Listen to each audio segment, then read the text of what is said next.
Hello बच्चों, चलिए प्रश्न को पढ़ते हैं।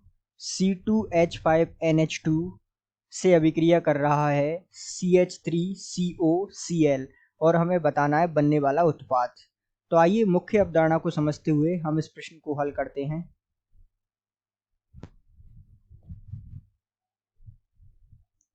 सामान्यतः जो रासायनिक अभिक्रिया के समीकरण को पूर्णतः करने के लिए या उनसे उत्पाद प्राप्त करने के लिए हमें कुछ बातों का ध्यान आवश्यक होना चाहिए। जैसे कि उसमें पहले तो हमें क्रिया कारक की जानकारी होना आवश्यक है। तो सबसे पहले हम यहाँ क्रिया कारक की जानकारी लेते हैं। तो CH3C डबल बॉन्ड O और ये जो है Cl। तो ध्यान दीजिएगा, इसमें क्रिया कारक की जानकारी के अनुसार यदि हम बात करें तो C2H5NH2 जिसे आप एथिल एमीन के नाम से जानते हैं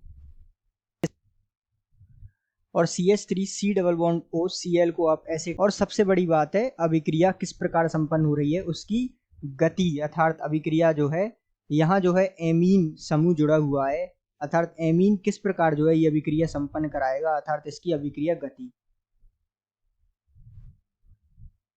तो ये जो तीसरा बिंदु है, इसकी अभिक्रिया गति क्या होगी या किस प्रकार ये अभिक्रिया संपन्न होगी, इस पर हम विस्तार से चर्चा करते हैं। आइए इसकी अभिक्रिया किस प्रकार संपन्न होगी इस पर चर्चा करें। तो सामान्यतः ये जो अभिक्रिया है C2H5 और N, इस प्रकार सबसे पहले हम जो है अभिक्रिया को लिखेंगे।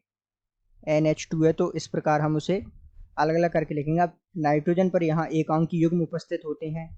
अब C डबल बॉन्ड O और CH3 एसिटाइल क्लोराइड को हम इस प्रकार लिखेंगे ताकि अभिक्रिया कराने में हमें सुलभ हो। तो ये अभिक्रिया किस प्रकार संपन्न होगी, ध्यान दीजिएगा। ये जो नाइट्रोजन की एकांकी युग्म है ये इस प्रकार कार्बन पर जो है आक्रमण करेंगे और ऑक्सीजन में जो द्विबंधित है ये द्विबंध जो है ऑक्सीजन पर आवेश के रूप में इस प्रकार आएगा।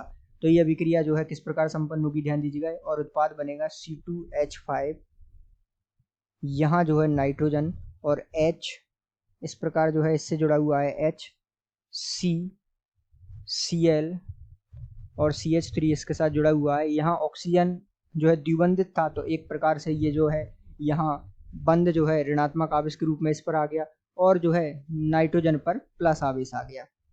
अब आगे किस प्रकार संपन्न होगी अभिक्रिया, तो ये जो है ये बंध टूट जाएगा और H प्लस यहाँ से बाहर निकल जाएगा, अर्थात नाइट्रोजन का जो प्लस है वो इस H, ये वाला जो H है वो लेके बाहर निकल जाएगा और यहाँ जो ऋणात्मक आवेश है इस प्रकार बंध के रूप में यहाँ द्विबंध का निर्माण करेगा और क्लोरीन इस प्रकार बाहर निकल जाएगा Cl माइनस के रूप में। तो यहाँ का जो H प्लस है ये वाला और ये वाला जो Cl है ये दोनों HCl के रूप में बाहर निकलेंगे। किस प्रकार ये संपन्न होगी, ध्यान दीजिएगा। तो यहाँ हमारे पास मुख्य उत्पाद के रूप में C2H5 और ये N, यहाँ H रहेगा, ऊपर वाला H प्लस के रूप में बाहर निकल जाएगा, ये C डबल बॉन्ड O और साथ में जो है यहाँ CH3 और साथ में जैसा कि हमने देखा यहाँ का Cl माइनस ये और यहाँ का H प्लस ये, इस प्रकार दोनों जुड़कर जो है HCl का निर्माण करेंगे। तो इस प्रकार ये दोनों बाहर निकलकर HCl सह उत्पाद के रूप में निर्माण करेंगे। अब ये जो मुख्य उत्पाद हमें प्राप्त हुआ C2H5NH C double bond O CH3, इसका नाम है N एथिल एथेनेमाइड, अर्थात इसको हम नाम दे लेते हैं तो N एथिल एथेनेमाइड।